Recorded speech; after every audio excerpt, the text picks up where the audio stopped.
Magandang araw sa inyo, magaman tanghali, hapon na gabi.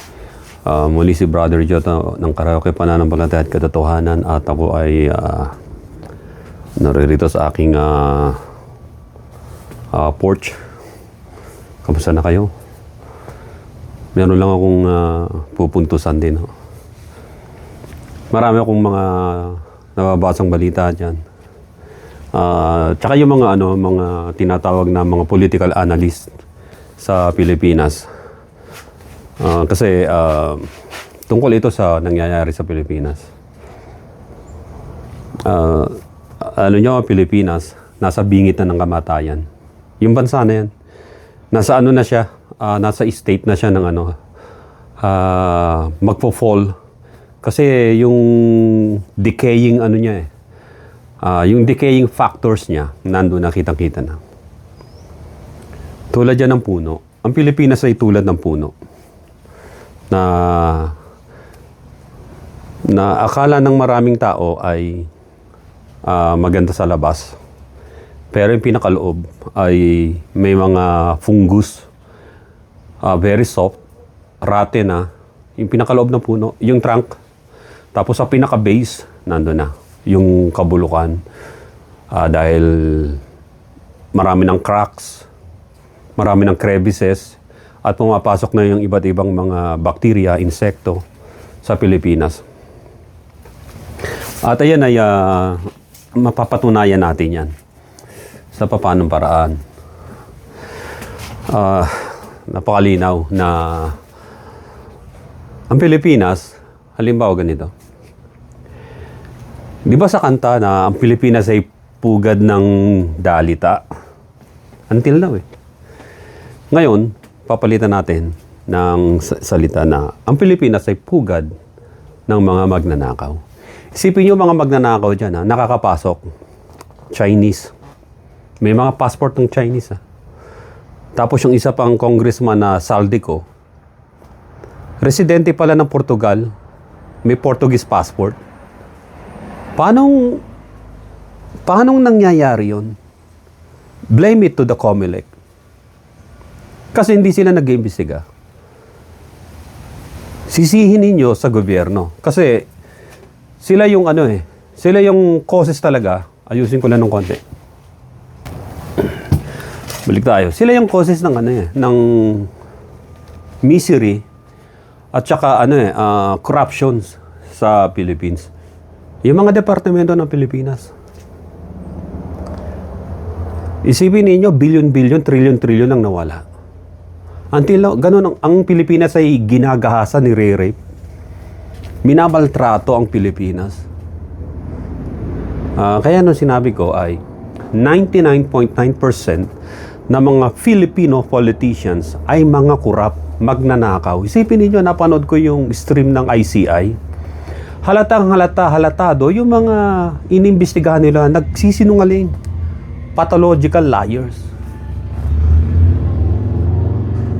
At hindi lang yun makikita ninyo na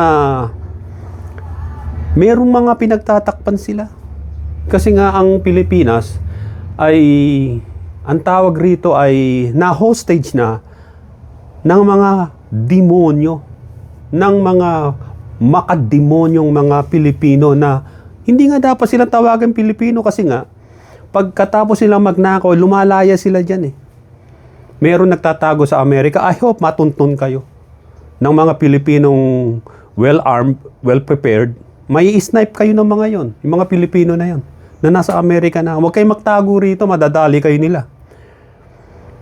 At hindi lang yun na isipin ninyo na fake yung mga dokumento, pasaporte, late registration. Tapos hindi naman pala pinanganak sa Pilipinas, halimbawa sa China.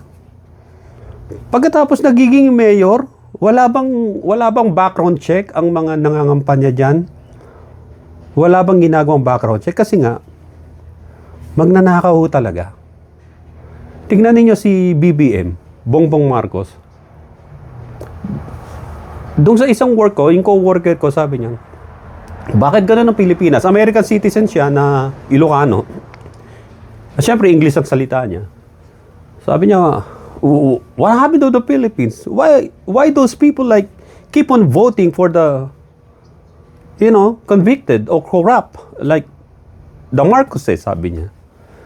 Sabi ko, well bro, I don't know, because I don't know what they're thinking, yung mga Pilipino na yun na bumoboto. Kasi may involvement sa nakawan, di ba? Bilyon-bilyon din yun. Yung mga Marcos.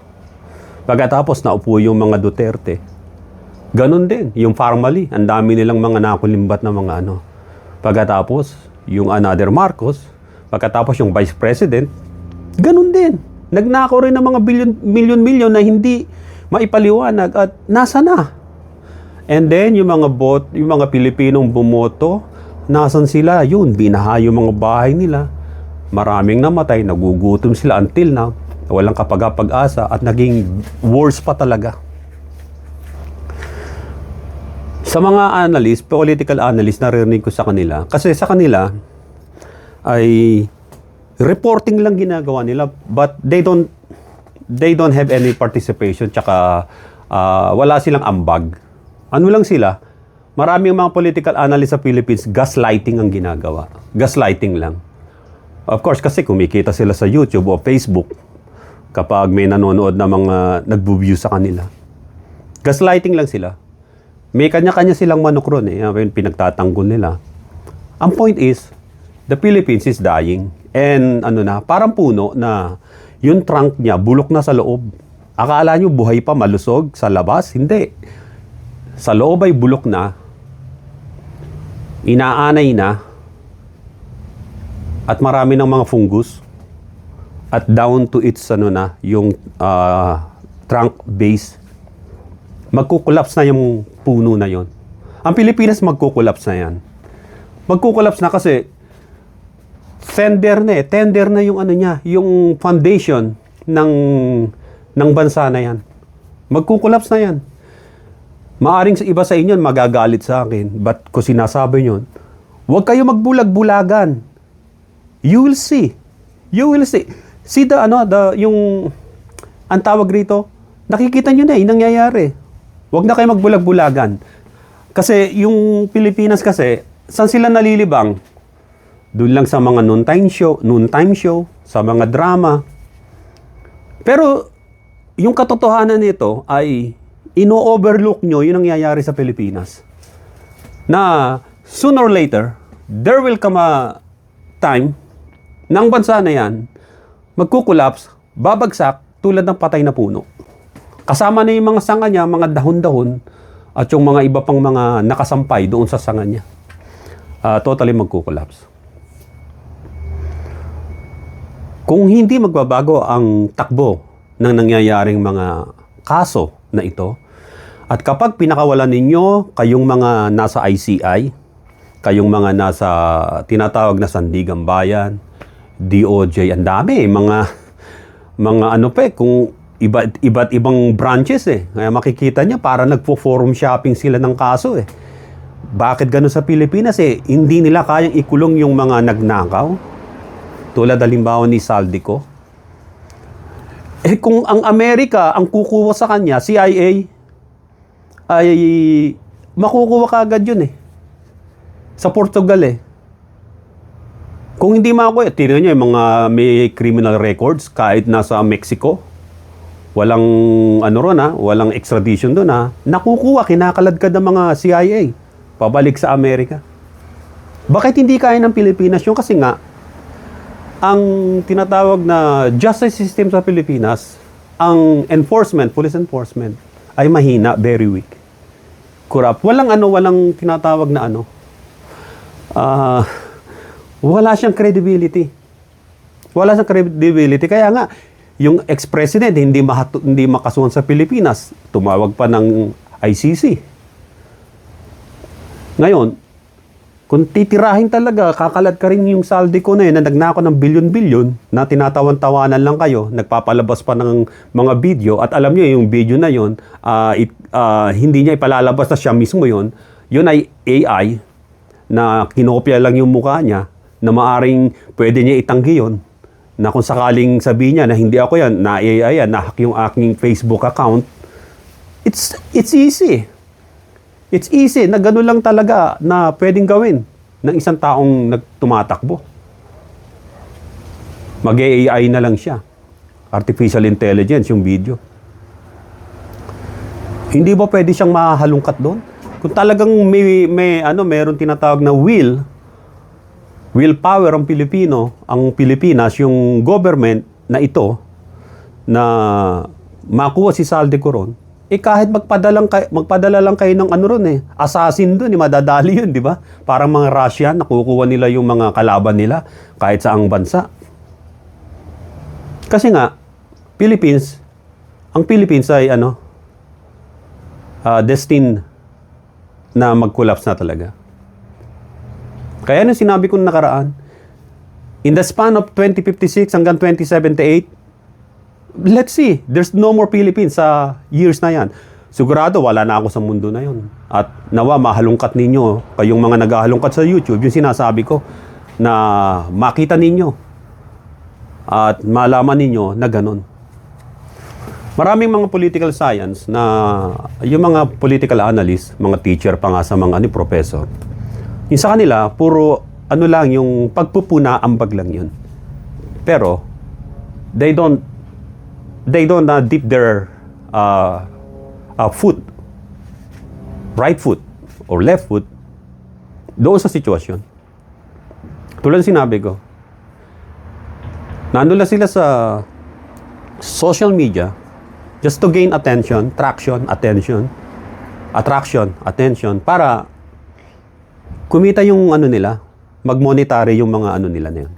Actually, wala silang pakialam talaga sa yung mga political science graduate yan.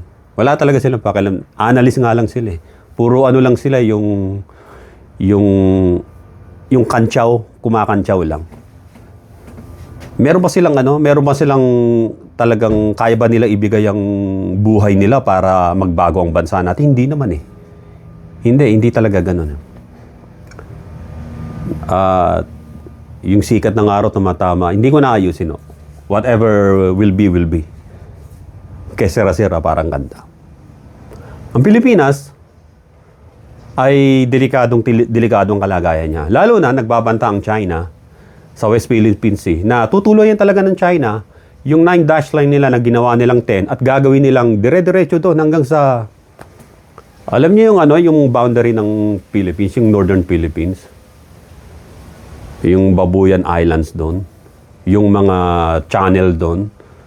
At kapag nakuha na nila ang Taiwan, tagilid na kayo sa Pilipinas. Kasi talagang sasakupin ng China ang Pilipinas. Ngayon, ang Amerika ba? Lulusob ba? Hindi isusugal ng Amerika. Sa tingin ko, hindi isusugal ng Amerika yung ekonomiya nila, yung bansa nila, sa ganon. Ano mangyayari sa Pilipinas?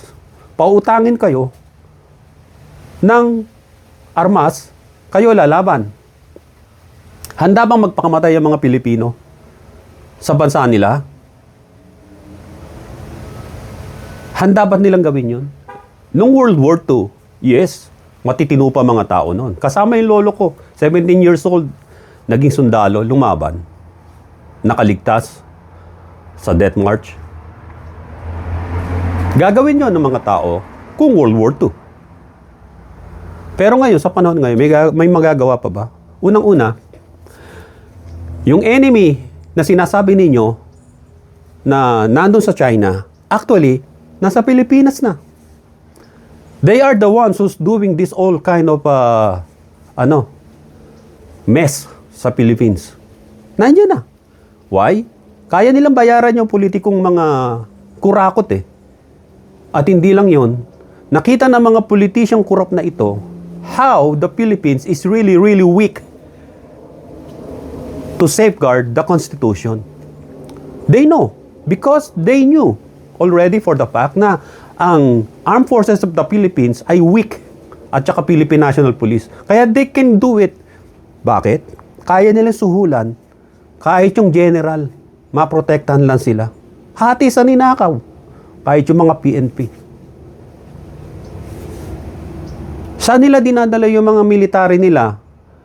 Saan nila dinideploy para maging bodyguard ng isang politician na corrupt.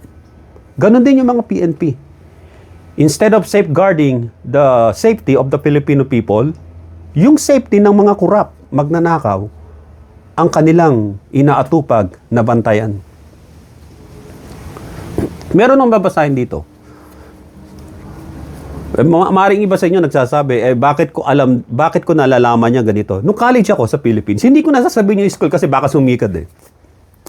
Ang guest namin, ang judge namin ay si Judge Morales. Mrs. Morales. Kalabang ko ay graduating student ng political science. Matataas ang average sa mga nakalabang ko. Yung nakalaban ko. In short, natalo ko sila sa debate, nagkaroon ako ng medal, pero dinonate ko pa rin doon sa sa department ko. Ang course ko sa Pilipinas ay Bachelor of Science in Criminology, Police Work. So of course may alam ako sa Constitution din doon. Bago ako napunta rito sa Amerika. So, ang sarap makadebate yung mga political science. Kasi in the other way around, sinasabi nila, yung dinidiscuss nila, yung tinatawag na academic at yung mga pwedeng senaryo na mangyari, ang gusto ko na hindi ito kwentong barbero. Ayun ang ibig sabihin. Sabihin ko muna dito sa sa text natin, sa Mark chapter 3, verse 24. I'm gonna use the Bible. Kasi ang Bible ay isa sa magandang principle na tumutugma sa Pilipinas na ang pinaghanguan nito ay sa bibig ni Jesus Christ. Sa kanyang pananaw, sa kanyang salita, sa kanyang nakita at napag-unawa na mangyayari sa isang tao o bansa, particular sa isang bansa, kung mangyayari ito, kung nagaganap na ito sa Pilipinas. Dito sa Mark chapter 3 verse 24, ang sabi rito, a nation whose people fight each other won't last very long. Ayan ay sa Contemporary English Version. Teka lang. Okay, balik tayo. Okay. Dito sa Mark chapter 3 verse 24, sa Contemporary English Version, Jesus Christ said, a nation whose people fight each other won't last very long. At sa Mark 3 chapter 3 verse 25, and a family that fights won't last long either. Manlinaw. Yung nation daw whose people fight each other won't last very long. Ang kalaban ng Pilipinas actually sa ngayon hindi yung outside threat, kundi yung threat sa inside. Ito na yun. Sa pamahalaan, sa bawat departamento, sa bansang Pilipinas. Yan ang threat na tinatawag na dangerous. A nation whose people fight each other won't last very long. Hindi po magtatagal. Jesus said, hindi magtatagal as a nation. Yung nakawan sa Pilipinas, tapos yung mga magnanakaw ay pinagtatanggol pa ng mga colleagues nila. Ang tawag ron ay mga tinatawag na padrino system, mga nepotismo, mga kamag-anak sila sa politika. Kaya ang lakas nila magloob magnako. Ang Pilipinas, ang gobyerno ng Pilipinas sa mga political dynasty na ito ay parang cookie jar. Kukuha lang sila ng cookie doon. Pagkatapos, kung ilan ang kunin nila, kung ilan ang nakawin nilang pondo sa Pilipinas, gano'n ang nangyayari. Bakit? Kasi nga itong mga taong ito, wala na silang takot na ang batas sa Pilipinas, pati yung mga Armed Forces of the Philippines, tsaka Philippine National Police, ay pinaglalaroan lang nila sa kanilang mga kamay. Kaya mga military ng Pilipinas, Armed Forces of the Philippines Military, tingin sa inyo ng mga magnanakaw na politikong ito ay kakaning baboy lang kayo. Di lalo na mga Chinese, mga North Koreans, tsaka mga Russian, kapag nakalaban nyo, para lang kayong mga kaning baboy. na pagpapapatay nila. Isipin ninyo, sa tagal na ng panahon, nang lilimos pa kayo ng mga barko ninyo, puro second-handed na barko. Hindi kayo makagawa ng sarili ninyong barko, Philippine Navy. Pupunta pa kayo sa Korea. Doon kayo bibili at mangungutang. Maglilimos kayo sa Japan. Kasi nga, ang bansang corrupt, pati armed forces corrupt. Hindi kayo mananalo sa labanan. Hindi tulad ng World War II. Yung aking lolo na lumaban. Maaaring iba sa inyo nagsasabi na, ano nang manalalaman mo? Kalaban ko mga Iraqi sa Iraq. Lumaban ako sa kanila. Mga puwersa ni Saddam Hussein. Kayo, dahil nga, nagpapagamit kayo, mga military. Maalala ko, nung na-deploy ako sa Iraq, alam nyo yung mga pinadala yung sundalo doon na hindi malaman kung peacekeeper o katulong Alam nyo kung anong trabaho nila ron? Baka napapanood nyo ko rito ibang mga militaring napunta doon sa Iraq. Alam nyo kung ano trabaho nila? Taga-buhat ng yelo, taga-igib na tubig namin. Nagdadrive sila, dala nila yung tubig doon sa kung tawagin, water buffalo, dinadala rin sa Di ba nakakahiya kayo? Tapos pinauwi pa ni Gloria Arroyo. Yung mga hindi na nga lumalaban sa mga Nandun lang sila. Awang-awa kami. Wala naman kami magagawa. Kasi nga, if the country is weak, and its government is weak because of corruption, yung armed forces ng Philippines ay very weak. Kumpara nyo nung World War II, pumalag ang mga Pilipino, malalakas sila. Hanggang sa nagdi-decline, ninanakaw na ng mga Marcos Pagkatapos, binalik nyo pa rin. Meron nga isang naupo, yung mga Duterte, baliw rin pala. Pati yung anak. Puro mga nagnakaw. Ano ngayon ang meron sa Pilipinas? What's left for the Philippines? Collapse. Magkukollapse po ang Pilipinas kapag hindi ito naituwid. Ang sinasagasaan ngayon ng mga investigasyon na yan ay ang mga taong involved sa nakawan. At kapag duwag kayo, wala kayong itlog, wala kayong balls, natuluyan sila. At yung mga nasa military sa Pilipinas, duwag kayo kasi money talks di ba? Ganyan na nangyari sa Amerika kaya nagkaroon ng tinatawag na 1776 Revolution against sa Great Britain. Kasi yung mga tinatax sa kanila, saan napupunta? Ni honey spread wala sila nakukuha Kinukuha yung mga negosyo nila, yung binubuwisan ng malaki. Lumaban sila, nag-arma sila. Kaya yung mga Pilipino, it's better for the Filipino people, the majority ng mga Filipino people, masa, na mag-armas kayo. Kasi hindi natatakot ang mga politicians na to. Ang ginagawa nilang backer nila, mga corrupt na AFP officials, corrupt na Philippine National Police officials. Doon sila Anyway, tutuloy ko rito. Luke chapter 11 verse 17, Jesus knew what they were thinking and He said, a kingdom where people fight each other will end up in ruin, and a family that fights will break up. Ito na yun.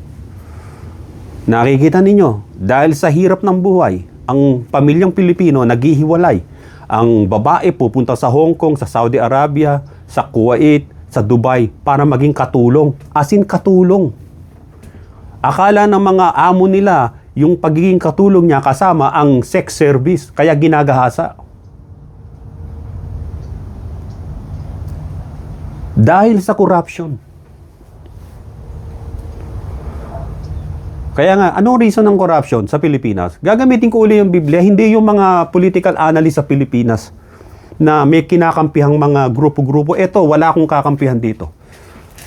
Sabi rito, tingnan nyo, Luke chapter 11, dito sa James chapter 4 verse 1. Why do you fight and argue with each other? Ito na, makikita ninyo sa politics sa Philippines. They're fighting. They're killing each other pa. Why do you fight and argue with each other? Isn't it because you are full of selfish desires? Ayun na. Selfish desires that fight to control your body. Yung institution, para makontrol yung institution. Hindi lang yung body, isang group o institution o government para makontrol. Ito ang cause. Tulad na sinabi ko na ang Pilipinas ay tulad na bulok na puno. Akala ninyo matino sa labas, pero sa loob bulok, wala na palang laman, wala nang wood sa loob, rate na lahat, bulok na. At kapag umihip ang hangin ng malakas, ay magkukulaps ito, matutumba. Anong cause ng paglalabanan? Ay dahil sa selfish desires, selfish ambition. Isipin nyo mga corrupt na politician, gusto pa maging presidente ng mga tinamaan ng lintik na yan. Di ba? Pag sinabing tinamaan ng lintik ay kidlat. At yung salita na yun ay galing sa Kapampangan. Hindi ako Kapampangan. Naririnig ko sa iba yun. Yung lilintik, kukulog o kikidlat. Yung mga tinamaan ng lintik, sino ba yung tinamaan ng lintik o bumagsak kasi tulad ng kidlat? Di ba si Satanas? Na bumagsak siya from heaven to earth just like a lightning o lintik. Kaya yung mga politician na to na kurap, mga anak ng lintik, anak ni Satanas ibig sabihin. Mga kababayan kong Pilipino, ang Pilipinas ay nasa kaya nga sabihin ko sa inyo coincident ba to? May ICI, may ICC, and the Philippines is now in ICU. Nasa intensive care unit. Kapag ang presidente ninyo dyan ay pinagtakpan ang karumal-dumal na pagnanakaw na yan para maligtas ang isang specific na grupo o tao o political party o siya mismo, sasabihin ko sa inyo, there are no more Philippines. There are no more Philippines in the coming years. Magkakagulo na kayo na magkakagulo dyan. At hindi lang yan. Sabi ko nga sa inyo, binibigyan pa ng Diyos ng chance ang Pilipinas sa darating na 2028 election sa inyo. Kapag ang hindi nakatala o nasa kamay ng Diyos na presidente ang maiupo dyan ng mga tao, dahil ito ang magiging cause ng pagbagsak ng tuluyan ng Pilipinas. Nagbibigay pa ang Diyos ng tsansa sa inyo. Makikita ninyo na laganap ang scamming, laganap ang panloloko sa Pilipinas, laganap ang pagpatay, laganap ang panloloko kahit sa mga foreigners, kahit sa mga sarili nilang pamilya. Laganap sa social media ang panloloko, pang-i-scam. Meron bang ikinulong at nahuli? Sabihin nyo nga sa akin. Sabi ng Biblia, kapag ang kasamaan daw ay pinalaya ninyo yung gumawa ng kasamaan, ay lalaganap ng higit pa sa 10 doble ang kasamaang ganun. Sapagkat mahihikayat ang iba na gawin iyon dahil walang punishment, walang pananagutan. Ngayon, kahit sabihin na natin ang Philippine government ay may take over ng Armed Forces of the Philippines, AFP. Weak nga sila, maraming ang corrupt din sa kanila. Sino ngayon ang mamumuno? Magkakanya-kanya yan kung sinong gusto maging pinuno. Lahat sila gustong maging leader ng Pilipinas. Kaya nga sabi rito why do you fight and argue with each other? Isn't it because you are full of selfish desires that fight to control your body or institution?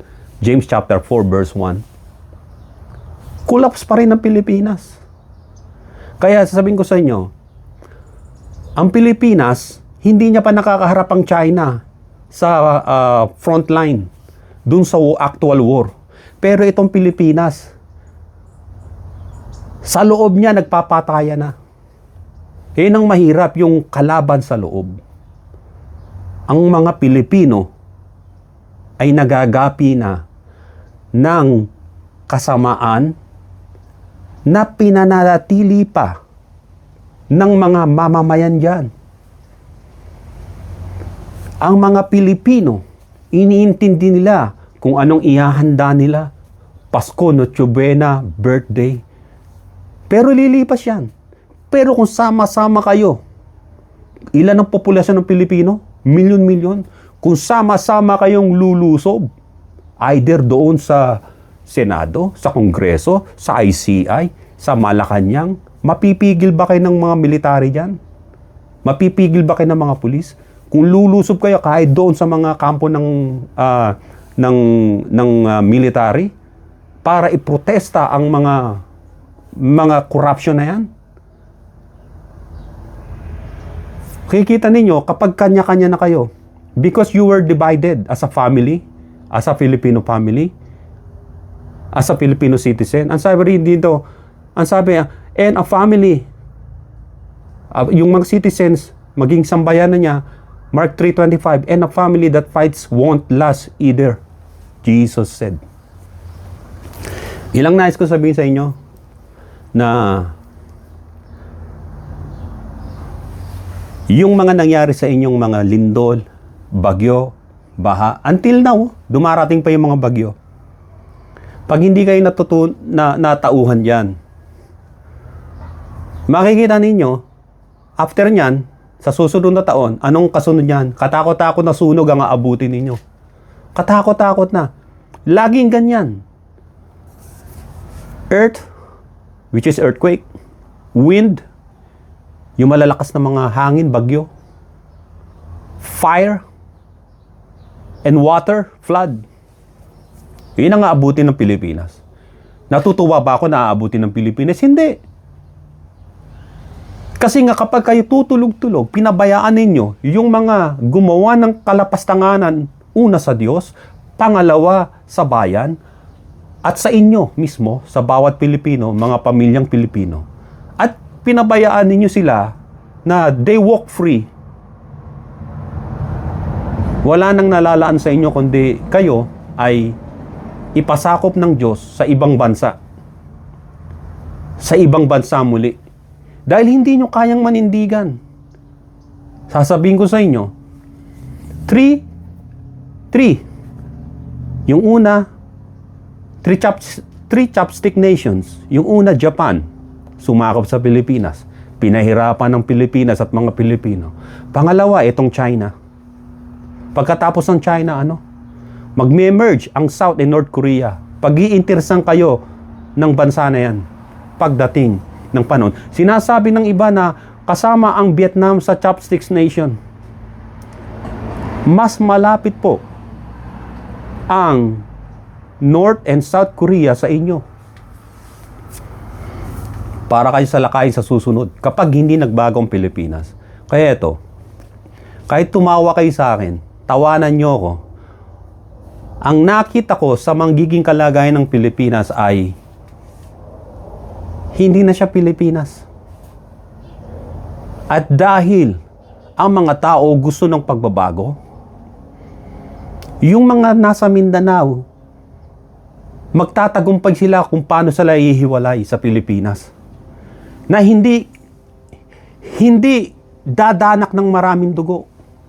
They will separate themselves from the Philippines kasi nagga-gaslighting ang maraming Pilipino laban sa mga Bisaya. Na sinasabi ninyo na ang mga Bisaya ay mga katulong lang namin yan doon sa mga Taga-Luzon. Ayun ang sinasabi ninyo. Nagkakaroon na ng breakaway ang mga tao na yan. Ang sabi, and a family that fights won't last either. Ang sabi rin dito, Luke 11, verse 17, ulitin ko, Jesus knew what they were thinking and He said, a kingdom where people fight each other will end up in ruin, and a family that fights will break up. Di ba? Iisang pamilya tayo. We don't say na, Bisaya ako, ay Kapampangan ako, ay Ilocano ako. Hindi. We say we're Filipino. Pero kapag ito, hindi natigil sa mga social media ang panggagaslighting ng ibang mga tao na walang alam kundi manira para kumita sa social media, para wasakin ang pagkakaisa ng mga Pilipino dahil kumikita sila sa social media, sa kagagawa nila na yon. Darating ang pagkakataong ito na ang mga tao na yon na nandun sa Mindanao ay kusa nang hihiwalay. At hindi lang yon, pati yung kahit sa Bisaya na yan, magpapasakop na lang sila sa mga bansa na mga progresibong bansa kesa maging Pilipino pa. At ang mga taga-Luzon, alam natin na marami mga traitor dyan na for Chinese, for Communist China. At ipasasakop nila ang kalahati ng Luzon sa mga Chinese. Isipin ninyo, hindi pa kayo lumalaban sa China. AFP, PNP, Armed Forces of the Philippines. Hindi pa kayo lumalaban, ha? Hindi pa kayo lumalaban. Pero makikita na ninyo yung you are warring inside. Naglalaban na kayo, may gera na kayo. Internal. Hindi nyo alam, marami sa mga Armed Forces of the Philippines na magiging traidor. They will sell the information to Chinese. Where is the military position ng bansang Pilipinas kung sakali magkagera? Dahil they don't care as long they have money. Marami nang nakatanim na mga traitor sa inyo, Armed Forces of the Philippines. Tandaan nyo yan. Maging sa PNP at sa iba pang mga departamento ng gobyerno. Mga nabili na ang kanilang kaluluwa ng Communist China. Hindi pa man dumarating ang unang pagputok ng World War III, gapi na ang Pilipinas. Hindi ko alam kung ano mga iniisip ng mga politician dyan. Ang alam ko, ang nasa isip nila ay tulad ng sinasabi rito sa James chapter 4 verse 1. Why do you fight and argue with each other? Isn't it because you are full of selfish desires? Full of selfish desires.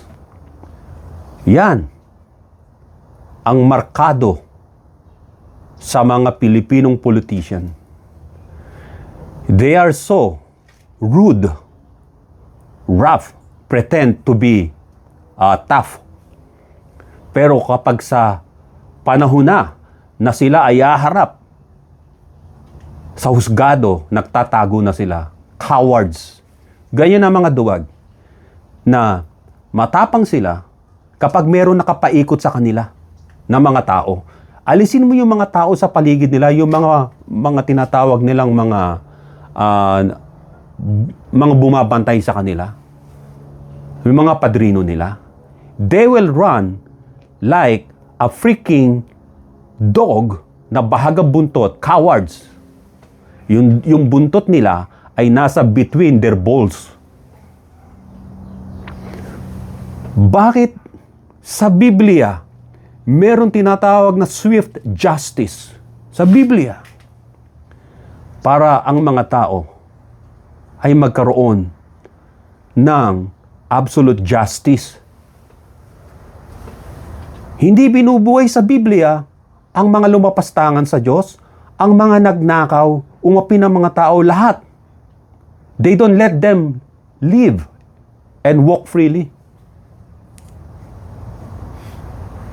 Pero sa Pilipinas, corner na nagnakaw, pinagtatanggol pa, ipapakita sa media ang maamong mukha, kunyari ay walang kasalanan. Ito namang mga bobong Pilipino na nanonood ng mga telebisyon, akala nila, ay oo nga, mabait siya. Mabait siya. Mabait. Ninakawan kayo ng trilyon-trilyong piso. Pinapatay nila yung mga humahadlang sa kanila. Pagkatapos sasabihin yung mababait, ngayon, magsama-sama kayo ngayon, na tulad ng puno na bulok sa loob ay mabubuwal. Mabubuwal. Nangangaral ako ng salita ng Diyos, I'm not impressing anyone. Hindi ito katulad na to encourage. Sa akin, I will tell plainly what's the truth inside the Word of God. From the Word of God, para sa moral ng tao sa Pilipinas. Yung mga paninindigan nila ay totoo ba na maka-Diyos, makatao at makabayan? Ito muli sa inyo, sa susunod po muli, Brother John ng Kayoke Pananampalataya Katotohanan. God bless po sa inyo lahat. To God be the glory in Jesus' name. Everybody say amen. Amen.